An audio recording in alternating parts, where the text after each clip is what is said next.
Hello everyone, स्वागत है सभी का हमारे यूट्यूब चैनल में। आज के वीडियो में अपरिमेय संख्या सिद्ध करना बहुत ही आसान तरीके से सीखने वाले हैं। और आज की वीडियो में मैंने जो है अपरिमेय संख्या का एक ऐसा सवाल लिया है जो यूपी बोर्ड एग्जाम 2024 में, 2023 में, 2022, 2019 और 2018, 2016 में ये प्रश्न पूछा जा चुका है। और ये प्रश्न जो है ना हर एक एग्जाम में हर साल पूछा जाता ही है। ठीक है, तो चलिए हम लोग इस प्रश्न को बहुत ही आसान तरीके से कैसे सिद्ध करते हैं, बहुत ही आसान और बहुत ही सिंपल तरीके से स्टेप बाय स्टेप जानेंगे।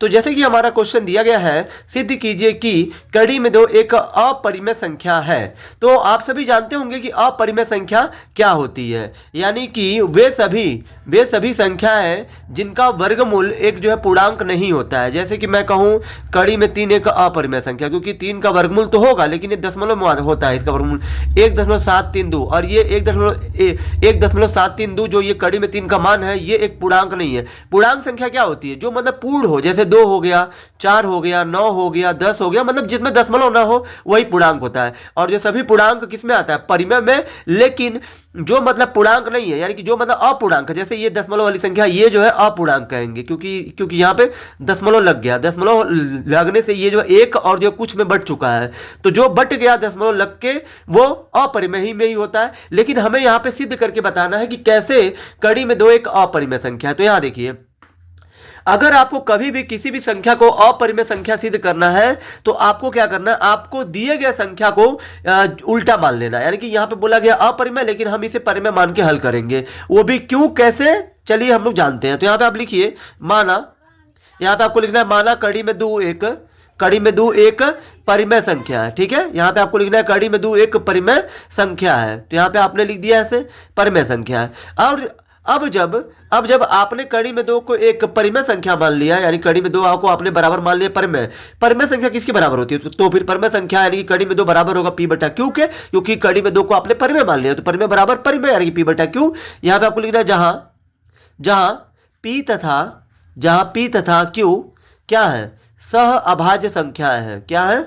पी और क्यू यहाँ पे सह अभाज्य संख्याएं हैं। सह अभाज्य संख्या का मतलब क्या होता है? यानी कि ऐसी दो संख्या जिनमें सिर्फ एक कॉमन हो। जैसे पी में और क्यू में दोनों में कुछ नहीं है, तो गुणा के रूप में दोनों में एक है, तो यहाँ पे एक दोनों में मौजूद है। इसलिए ऐसी संख्या यानी कि एक जब दोनों में है, यानी कि एक दोनों में क्या कॉमन है, यानी कि ऐसी दो संख्या है जिनमें सिर्फ एक कॉमन होता है, उसी को हम लोग कहते हैं सह अभाज्य संख्या है। ठीक है, इतना हो गया।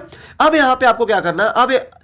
अब यहां पे आपको क्या करना है? दोनों पक्षों का वर्ग करना है। क्या करना है? दोनों पक्षों का वर्ग। तो यहां पे आपको लिख देना दोनों पक्षों का वर्ग करने पर। यहां पे आपको लिख देना दोनों पक्षों का वर्ग करने पर। और यहां पे देखिए, यहां पे आप देख सकते हैं कि कड़ी में दो पी बटा क्यू के बराबर तभी तक है जब पी और क्यू में क्या कॉमन है? एक दोनों में कॉमन है, तभी तक कड़ी में दो पी और क्यू के बराबर है। मतलब कड़ी में दो परिमेय संख्या तभी तक है जब तक पी और क्यू में एक कॉमन है, मतलब पी और क्यू को एक काट रहा है। अगर जो आगे चल के हल करने पे पी और क्यू को कोई और काटने वाला आ जाता है, तो ये प्रूफ हो जाएगा कि कड़ी में दो एक परिमेय संख्या ना होकर तब ये अपरिमेय ही सिद्ध होगा। ठीक है, तो यहां पे हम लोग करेंगे दोनों पक्षों का वर्ग करने पर। तो दोनों पक्षों का वर्ग करेंगे तो कड़ी में दो का वर्ग करेंगे।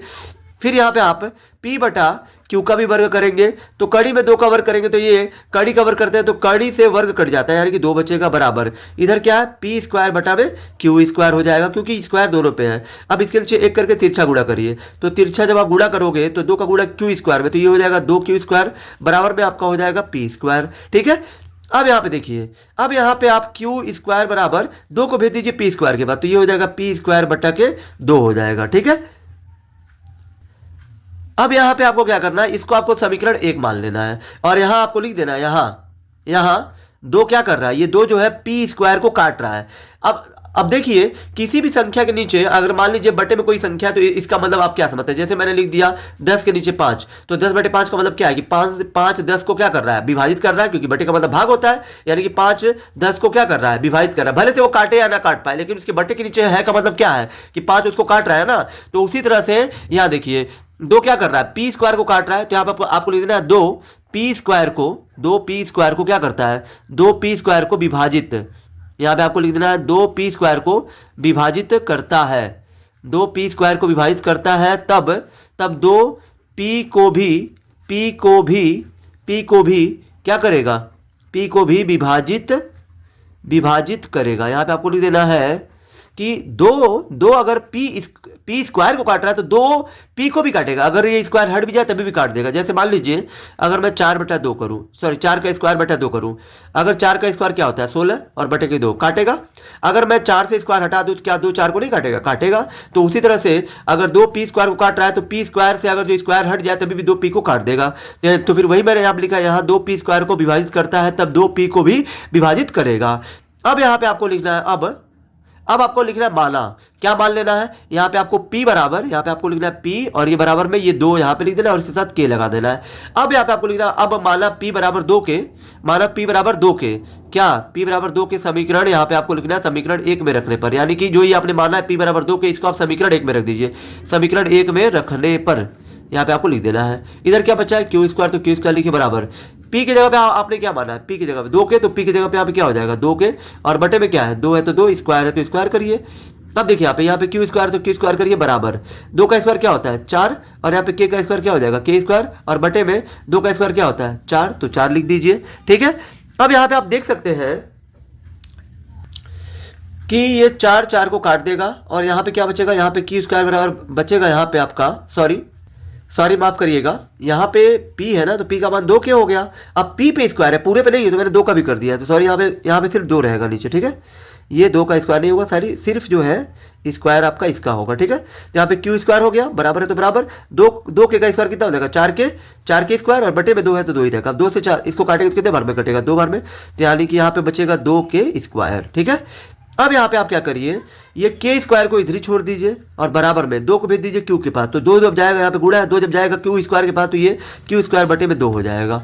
यानी कि यहाँ पे इसको आप समीकरण 2 मान लीजिए। अब इसका मतलब क्या समझे आप? इसका मतलब ये हुआ कि 2 क्या कर रहा है 2 क्यू स्क्वायर को काट रहा है, 2 क्यू स्क्वायर को काट रहा है। तो यहाँ पे आपको लिखना है यहाँ 2 क्यू स्क्वायर को विभाजित, यहाँ पे 2 क्यू स्क्वायर को विभाजित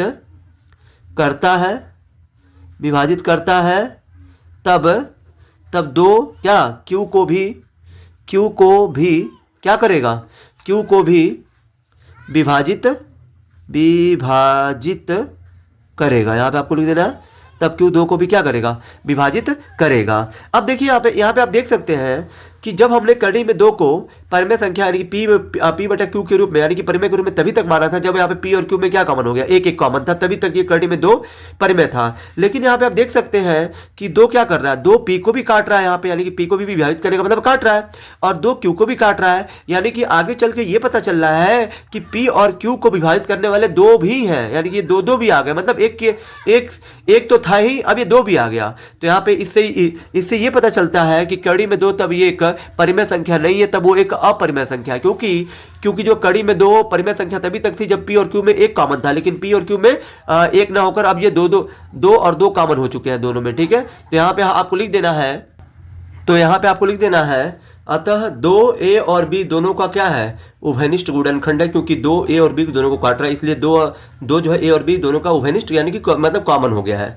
परंतु यह विरोधाभास है कि a और b सहअभाज्य संख्या है, लेकिन हमने स्टार्टिंग में क्या माना था कि a और b सहअभाज्य है, लेकिन ये हमारा विरोधाभास था, ये हमारी भूल थी मानना। ठीक है, कि मतलब a और b सहअभाज्य है, क्योंकि a और b यहाँ पे आगे चल के पता चल रहा है कि a और b को 2 विभाजित कर रहा है, इसलिए अतः कड़ी में 2 एक क्या है अपरिमेय संख्या है, और यही हमको प्रूफ करना था और ये आपका प्रूव्ड हो चुका है। आई होप कि आप सभी को ये वीडियो बहुत ही ज़्यादा पसंद आई होगी। अगर आप हमारे चैनल पर नए हैं तो हमारे चैनल को लाइक सब्सक्राइब और शेयर जरूर करें, जिससे आने वाली वीडियो की नोटिफिकेशन आपको मिलती रहे।